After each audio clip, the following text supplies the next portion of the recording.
settle for less. It's all in your head, how you think you manifest. So get ready to rise, cause we about to be the best. Gotta switch it up, gotta break the old habits. Get your mind right, turn your dreams into habits. No negative vibes, only positive thoughts. What is up, guys? Welcome to another episode of the Mindset Cafe podcast. It's your boy, Devin, and today we are going to be diving into the world of app development, the mindset of, why business owners want to create apps and why we should be creating apps, but also into business growth and digital innovation. This guest is a leader in the app development space. He's built apps and he's an expert at building apps with no code. Essentially, he is the founder of Dapper NoCode, where he helps entrepreneurs and small teams really transform their concept into sleek, scalable apps. So without further ado, I want to welcome Dan Hafner onto the show. Thank you so much for taking the time out of your day to hop on the Mindset Cafe.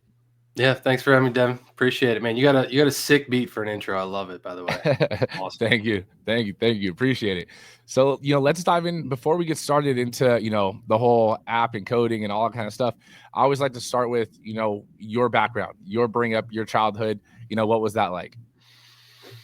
Yeah. So I grew up in a little town in Pennsylvania here called Erie, Pennsylvania. If anyone's ever heard of that little town south of there. So I grew up on a farm, man. Like it was, I've always been like in the woods, doing hay, riding tractors, like that. That's how I grew up, like doing stuff like that.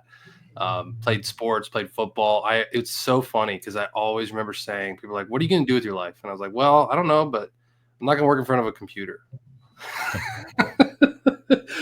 Like, well, little did I know, that was like, that's pretty much what 99% of people do, I guess.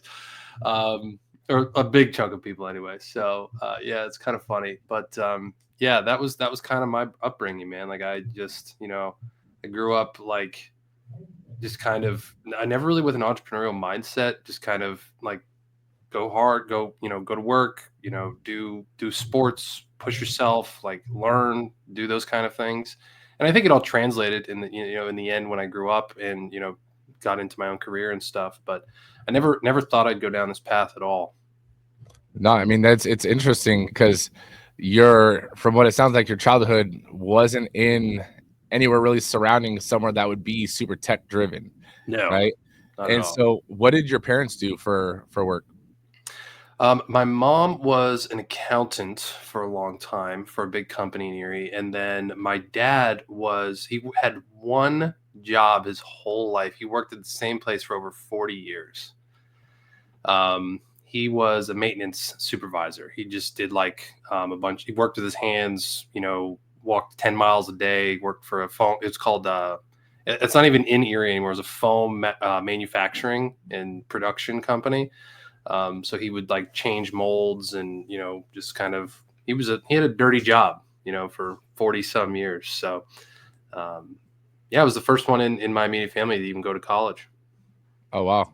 I mean, you're at least, not having an entrepreneurial background in terms of like your parents, neither did I, but something I could say you probably got their work ethic because I can attribute my work ethic to my dad, to my mom, right? Like being an accountant is not a, light job, and working for the same job for 40 years shows you the dedication and, commitment that he had to that. Cause that's an achievement in itself. Right. So where did the coding experience for you come in then? Well, it's funny. I don't even have coding experience. That's kind of the whole thing with no code. So it's kind of funny to, hear people say that, but, no, I got a job out of college. I was a background investigator of all things. I was down in DC. It was actually through football that I got connected with the network of people that were like, hey, we have openings down here. So that was a pretty cool job, honestly. I got to go to like the Pentagon. I got to go to the State Department, got to go to a lot of cool buildings in DC as like a 22-year-old kid. That was pretty neat. But then I was dating my now wife. She went to the same college I went to, and she was down in medical school in Blacksburg, Virginia, and I was in DC. And I just wanted to move to be close to her, start moving in, start doing the engagement thing, all that stuff. And I was able to be connected with someone who just was in a was a customer support job. It was like, hey, you can come here, you can work for it was one of the big four firms. It was Deloitte. So it was just basically doing, anything tech related as far as like customer service goes. I was almost fired from that job, to be very honest. Like it was a few weeks in and I was like not getting it. I just couldn't. Like people would call in and say like, hey, I have this going on with my computer and this with my browser, and I'd never done anything like this stuff.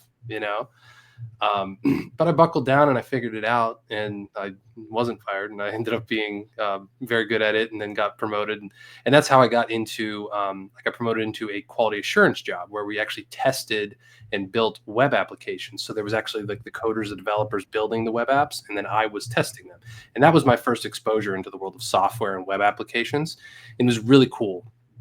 And then that's kind of where my background came from. And I kind of had like an offshoot from there. I went into sales a little bit. I did like a logistics cold calling job. Worked for a big logistics company. I worked for an advertising company. So I kind of went down that path. And then I realized like I had this tech background. I had a little bit of sales background. And then that's where I kind of had this idea of like, I heard about apps. I heard about software. No code was very intriguing to me. And that's kind of how I got into just combining all my background experiences into doing this. So something that's interesting with your background too is it sounded like you were open-minded to try just different things, right? From, being a background investigator, diving into, the tech world, and then going into sales. And it's like, what was your mindset with these different pivots or transitions, right? Because working in logistics compared to sales, compared to tech, right? They're all completely different. It's, and so what was your mindset at the time when you did transition and being uncomfortable stepping outside of something that you maybe know? Yeah, well, I'll say part of it had to do with not having a choice sometimes, because so with my wife being in the medical field, we had to move every 3 years or so, because it was like medical school. And then we moved somewhere for her residency, and then we moved somewhere for her fellowship, and now we've moved for her job. So it's like that's kind of what drove me down this path, was I knew I needed to kind of have my own thing.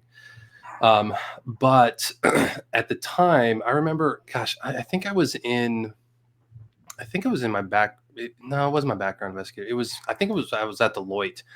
At some point I had been exposed to Rich Dad, Poor Dad, I think is kind of where everyone kind of gets their start with this stuff.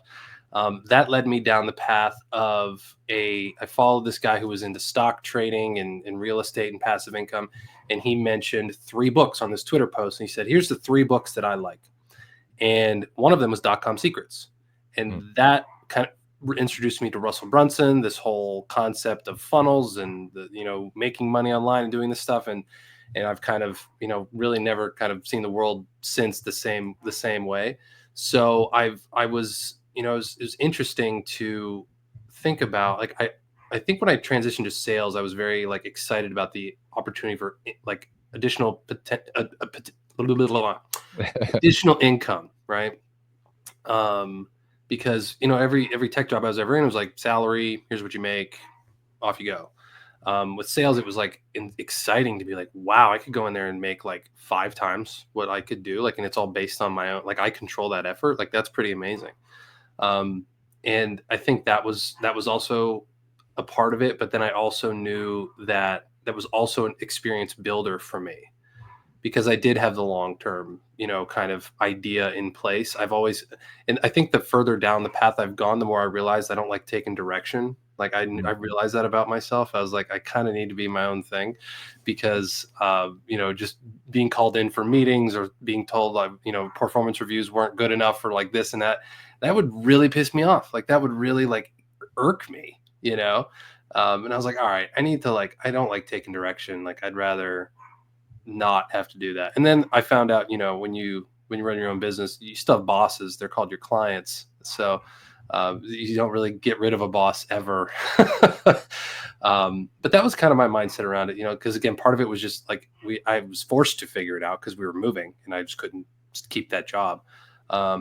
And then, part of it was like, I liked the idea of having experience building additional income building things, for my background.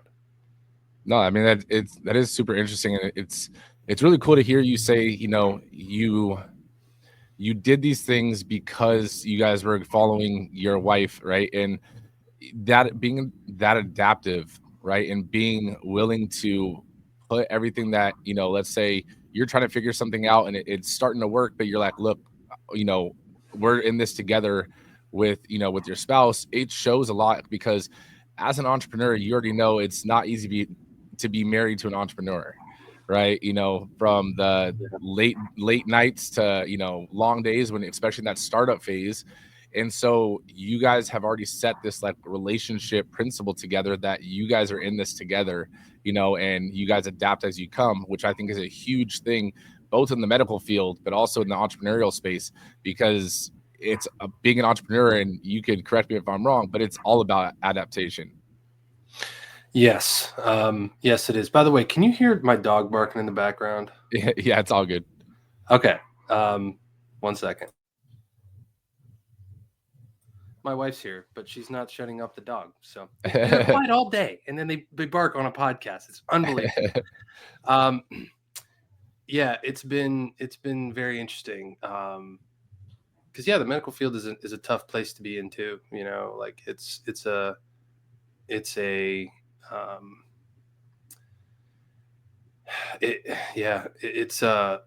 but it's been awesome that there's been flexibility, that like now we go on trips or something and I can work from where we go.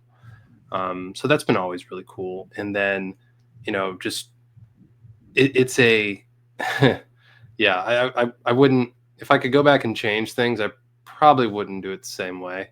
But it has worked out. So we're definitely blessed by that. So I mean, I feel like every life experience and all the things you guys have overcame has helped establish the mindset and everything that you currently have. Like going back and doing it differently, who knows if you would have faced more obstacles starting earlier, or if even at starting at all, right? So I feel like some people look back and they're like, man, I wish I would have done this, and it's like, yeah, but at the same time, maybe you wouldn't have even seen this experience then, right? yeah, I think it's a figure it out mentality. That's kind of one thing I've learned. I think sports taught me that too. It's just it's like figure it out. Like nothing's ever guaranteed, nothing's ever perfect, ever. Nothing's ever perfect. I think so many people just wait for, well, when these conditions are going to be this way, then I'll go. Like I'm just waiting. And one thing I've learned is just, you got to go, man. You got to figure it out as you go. There's no other way, or you're going to waste so much time. No, definitely. And realizing that's like the biggest part, I think. I mean, my main business is a gym, and we launched a franchise of it. And when people talk to, me and masterminds and everything, they're always thinking about all these what ifs. And it's like, look, you could write the perfect business plan, right? What you think is the perfect business plan. Once you start, you figure it out as you go, right? All the plans and stuff, that's just theoretical and hopes and dreams. But once you're in it, right, and even though you're in a different space, it still applies. Like, you don't know what you don't know, right? And so with that, I want to kind of dive into your experience in app development and everything, because I know with your zero coding and low code app development, like what was that first step for you, or that mindset shift where you're like, you know what, I'm going to get into this space that I've had some introduction to, being on the review and testing side of it, but like, I think I could do this. Yeah, it's funny you say you don't know what you don't know, because I didn't know anything about this. So I've learned it like as I've gone. And so I was originally, I think when I took another call center job for a while in West Virginia, and I kind of just had this idea that I wanted to have this app, and I was a big runner at the time. I'm not really anymore, but I had just had this idea, and I just wanted to build this, and I knew that this was a good idea to build. And I didn't know how to code. I didn't have a lot of money, so I would go out to agencies or online, and I would put in a quote, and I got people like telling me it was going to be 100 grand, 250 grand to like build this thing. And I was like, get out of here. What are you talking about? Then I tried to learn code, and that took me about 2 weeks to learn that was not my cup of tea. That was not something that I was like, oh, more power to you if you can do this, but like this is not my thing. So, I eventually found online like, hey, no code tools, build your app without coding, without a ton of money. And I was like, oh, well, that solves both my problems. So that was interesting. So, so then I just ended up diving into it. Like I just figured it out, didn't know what I didn't know. And I would go and try to build this thing, and I would go to a different platform, and I would go, and I probably built it about in 20 different places before I found like one that was like, oh, this is the one that's going to launch. I launched it, put it together, and it just ended up succeeding. It was really awesome. I've since retired it, but that was what I realized. Like, to answer your question, like I built that skill, and I realized, I was like, oh, maybe the opportunity isn't for me just in this one thing. Maybe it's like making money building this for other people. Because at the time on my podcast, I had a lot of people, I would share about what I was doing. They'd be, oh, that's curious. That's interesting. Could you do this for me? Could you do that for me? And I was like, there's a market here. Like, like there's some money to be made here. That's interesting. So that's what I did. And I just had people messaging me, started, sharing it online. And next thing you know, I have a couple of clients, and I'm like, okay, well, I need an LLC. I need a payment thing. I need whatever. Like, okay, cool. Let's do this. So that's what I ended up doing. And it's been really, really fun and challenging and awesome and gut wrenching and all the different adjectives along the way. No, definitely. I mean, sometimes you kind of fall into opportunity as long as you're in that opportunistic mindset. Like, people are asking you because because you're sharing, what your story or how things are going for you. And sometimes opportunity just presents itself. And if you're not in the right mindset, you wouldn't acknowledge that opportunity. You'd be like, oh no, sorry. Like I just did this for me. Right. And not realizing, hey, there is a market for this. Like there's a need. Right. So that is so cool that you had that mindset of being open to it. And I think that's been formed from your being adaptable and moving around and all that kind of stuff. But for the non-technical entrepreneur, can you explain, at a base level, what no coding or low coding, app development really is? Yeah. So, one thing I see a lot with, solopreneurs or small businesses is like, and this is what I realized, as you're building a business, you start to build what you call like a tech stack. Like, okay, we have our website over here, and we have our funnels over here, and we have our email over here. And you might do a text messaging thing. You might have whatever. That's what's called the tech stack, right? Mm-hmm. So a lot of times those can be very good tools and very good ways to just like, hey, I need a calendar thing. Okay, great. Get Calendly, move on with your life, right? Sometimes there's things you start to use them, or you have an interesting enough or a different enough business. And you're like, there's not really a tool out there that really fits what I need it to do. I want to customize Calendly. I want to customize MailChimp. I want to do these different things that the tool just doesn't allow me to do because I'm paying for it. It's their thing. It's whatever.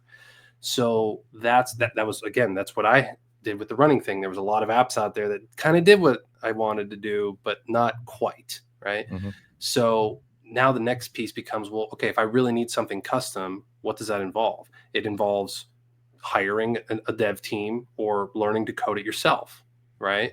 And those can be very expensive options, both in time and money, right? And you might not have time for that stuff.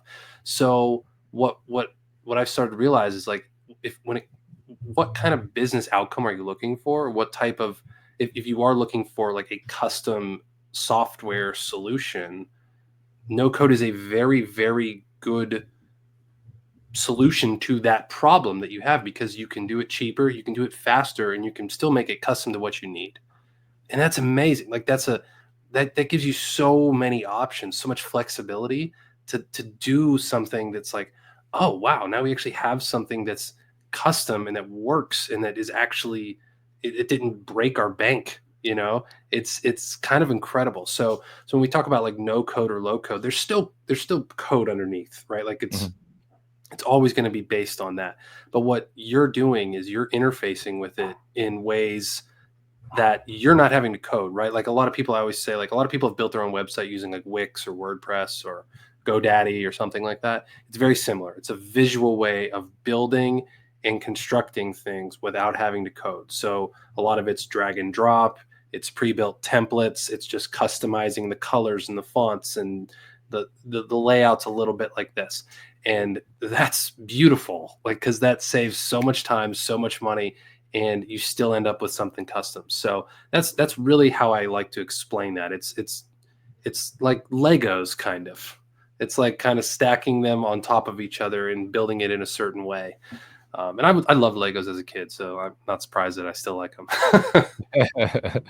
No, I mean that it does make so much sense. I mean, I've built websites on Wix and on what's it called, WordPress, everything like that, and there is definitely still that code to get those drag and drops and everything like that, but it makes it more user friendly so the non-tech savvy person could essentially do it, right? Mhm. And obviously if you have more of a tech side or tech knowledge to you, you can customize even further than that, right? 100%, 100%. So you probably hear app ideas every day now. How do you spot the ones that have real potential versus the ones that just probably aren't going to succeed? Oh, that's a good question. That is a good question. I think it's pretty easy for me to tell when someone comes to you with like a half-baked idea of like, oh, this is cool, and then it's like, all right, well, maybe, I don't know. But I think one of the interesting things that people talk about their superpower a lot. Like I see like one of the superpowers that I think I've developed over time. I don't think I was born with it, but like I can look at pretty much any process or any system or any Excel spreadsheet that you might have and be like, okay, I know how this can translate into software, Mhm. like almost instantly. Like that's just something I have thousands of reps of doing that. So just because it all can be doesn't mean that it's going to be like the winner, right? And when you talk about that, like there's different types of things. Maybe you are trying to build the next go viral TikTok-esque type of social media thing, right? Mhm. Or maybe you're just trying to build an internal tool for just you or just you and your assistant to use and make your life a little easier. That's not really going to be the next big success story of the world, of the tech world, but it still solves a problem for you. So there's like different things, right? So in terms of the latter, like an internal tool or a small SaaS product that you're just trying to build, I can pretty much build that out of anything. Like those are really things. If you describe requirements, we can kind of figure that out together. Now the other ones, like you're talking about, like going viral, getting users, building a business around. You got to think like, is there a real need for this in the market right now? Like, is Mhm. this a relevant thing? Is this going to just be something that's maybe like, is it maybe stale? Is it outdated? Is it, but at the same time, is it too far thinking? Is it too future paced? Because if you look into a market, like a lot of people will say, well, what other tools are there like this out there? And it's like, well, if there are some, you say like, hey, I want to build this cool gym tool for my franchise or whatever. And then you say, well, what other tools are out there? And you find like 20 other tools. That can be very discouraging because you're like, oh, I thought this was a good idea, but there's Right. clearly other people doing it. But that's also a good thing because it proves that there's a market and it proves that there's traction and people will actually buy this thing and pay you money. Like that's an Mhm. actual good sign. And the other thing is, okay, now you go and say, hey, is there any tools out there for this? And there's like zero. Okay, there is probably a reason for that because there's probably not a market. It's too blue of an ocean, to go back to Russell Brunson speak. But it can also be a very, very good opportunity at the same time. So there's a balance. There's a balance you kind of have to figure out there. But there's nothing that beats just real validation, real people, like asking real people, putting a website out there, getting opt-ins, whatever, of like, hey, here's this cool idea we have. Would you potentially want this? And seeing what actual people say. You'd be surprised how many people are scared to do that. No, I mean, so then what would be like the first thing someone should consider, like, with before investing the time and for investing, money into building an app, right? What would be some things to consider when they're doing that research or doing that thought process? Yeah. Do I have the time to figure this out? If I mean, this is a very good like flow chart you could build. Like, do I have the time? Yes or no or whatever. So I think, do you have the time? Do you have the real need for it? or does someone else have the real need for it? And then, how complex am I willing to go with this thing? Because that's another big trap that people fall into in the software world. Something I didn't know that I didn't know is you could spend years building something and spend $250,000, $1 million building something and still end up with something that's not usable or even validated, and then you wasted a ton of money, right? So is there a real market need? Do you have the time to put into something like this? And then is there a relative path to a clear outcome and a clear win with whatever you're trying to do, whether it's internal, external, SaaS product, whatever? I would say those are probably just the very, very 50,000 foot view questions to start asking. So with that, I mean, now you ask the questions, you found something and you're like, you know what, I think this could be it. What are some red flags that might indicate an app might not be worth pursuing? Interesting. I think some red flags would be, again, like I mentioned before, if there's nothing else out there on the market that's even remotely close to what you're talking about or thinking about, I'd say that's more often than not a red flag. Like I think there was nothing like ChatGPT out there, for example, so that's a case study of something that would be, okay, this is a completely new thing. But it's overcome with the power of how awesome it actually was, So, but more often than not, a lot of people don't have the backing of, $10 billion from Microsoft and like all kinds of other things to go on. So you can do a lot with that kind of stuff too. But, I think another red flag as well is being stuck in your mind of, I am in love with this idea. I think that this is the greatest idea. And it just makes total sense that everyone in the world would want to use this. Like, it's just perfect. There's nothing wrong with it. That's a huge red flag. I've done this before, Yeah, it makes sense. Because you can think it's the greatest thing since sliced bread, but if no one else does, it doesn't matter. Like, it doesn't. You're not going to be the whole idea in terms of putting an app out into the market is what I'm saying. Like, it doesn't matter if you think it's a great idea. It's, does the market validate it? Does the market need something like this and want to do something like this? Because people fall in love with their ideas very, very quickly.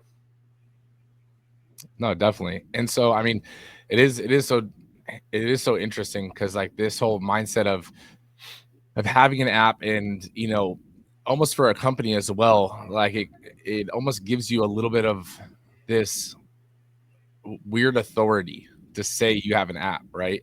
And I know because we have a meal plan app, right? And it's a white labeled app, but like people find out we have an app and they're like, oh my goodness, like all of a sudden they put you on this like pedestal in terms of like branding compared to a competitor that doesn't have an app, right? So I would say, what kind of businesses would benefit most, in your opinion, from having an app versus, maybe ones that maybe don't need one necessarily? Does that make sense? Yeah, and it's a very broad thing, but like if you are, we used to, when I first started out, we worked exclusively with like coaches and content creators. It was like people who had just all kinds of like memberships and communities. Like, it was kind of the precursor to school, of like, hey, put all your content and your stuff in one place. That's a great use case for it. That's just one thing. And then in terms of apps specifically, yeah, like restaurants, like you said, gyms, a lot of like local types of businesses can really benefit from it. And we actually just got done launching one for an ice cream shop. So we're starting to kind of roll out this new offer for ice cream shops. Even think about like financial advisors, people like that just work individually with people, for maybe a high ticket price, but also can make commission on things. I mean, think about how much differentiation you have as someone who's like, hey, we have this, we're going to onboard you. You download our app. It has everything in there for you. It's like a white glove service, you know. Mm.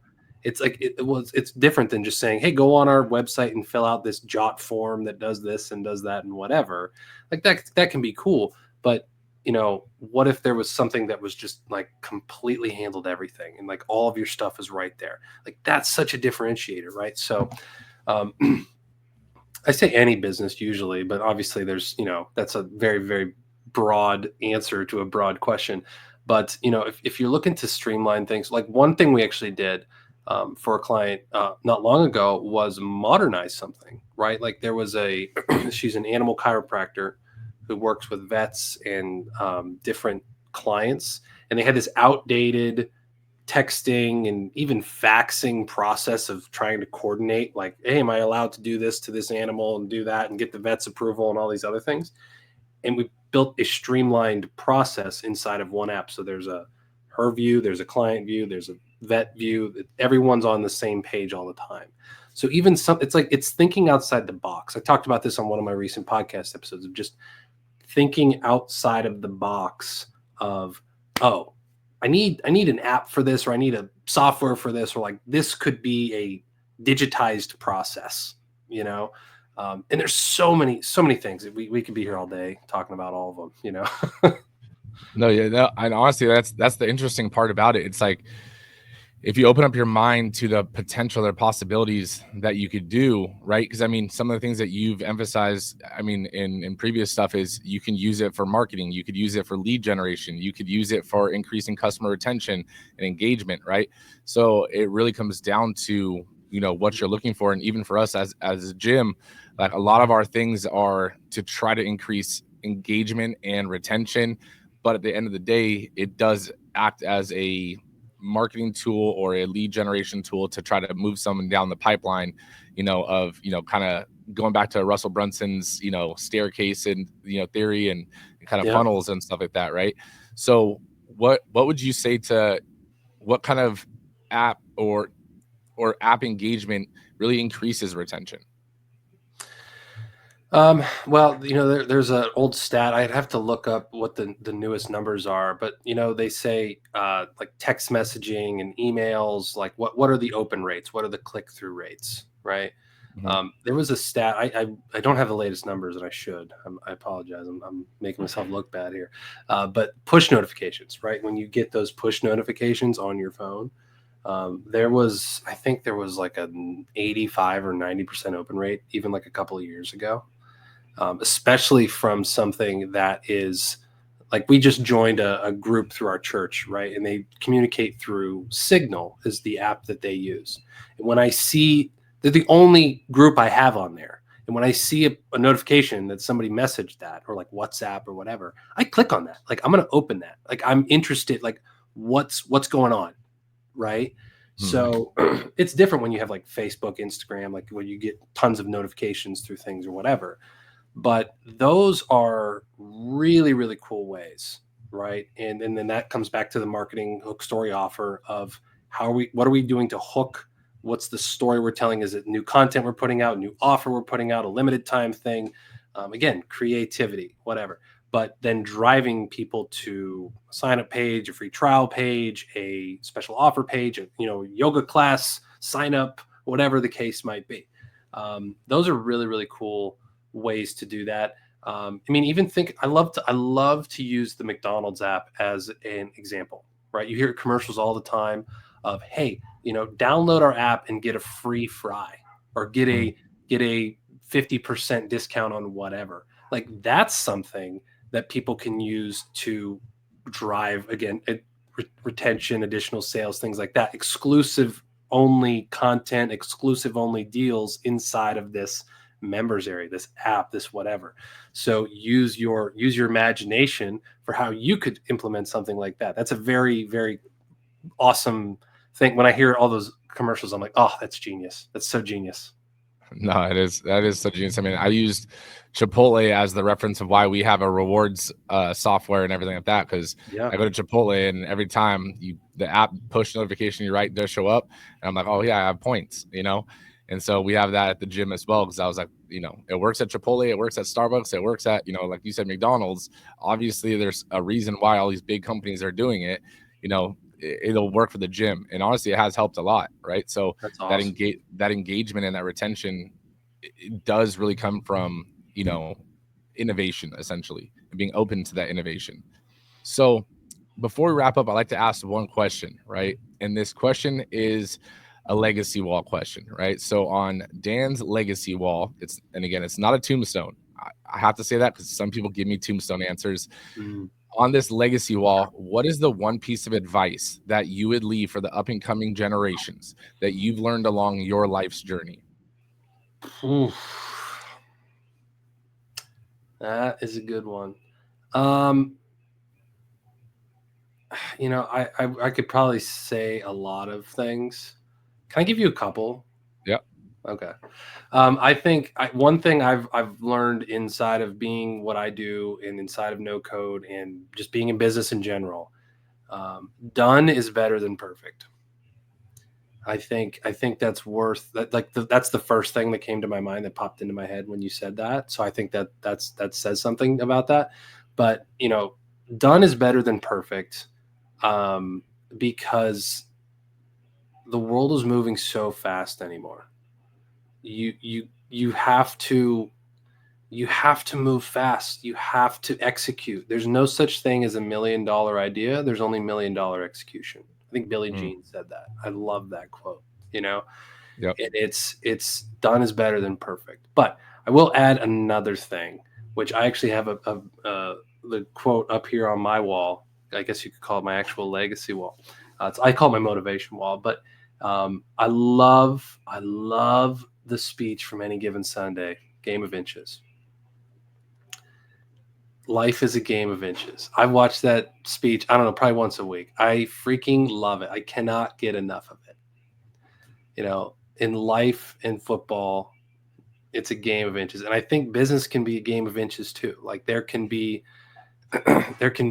opportunities everywhere. The inches you need are everywhere around you. You know, the opportunities that you need, the customers that you need, the success that you're looking for is everywhere around you. It's just, are you going to be willing to crawl inch by inch to find it, to get it? You know, um, I love that quote. I just had to throw that extra one in there for you. I hope you appreciated it. But yeah, those would be my two. No, definitely. And I do agree with both of those. And I love the execution one because it is true, right? Everyone has ideas, but the people and dreams and goals and so forth. But it doesn't matter if it stays in your head. The only thing that matters is the actions that you take or the inactions that you don't take, right? So I love that. And then it is true. It is about inches. It's not about these huge leaps, right? Sometimes it's small increments. So I love both of those. Where can people connect with you at? Yeah. So I love to have people come and listen to my podcast as well. It's called Tech Bytes, BYTES.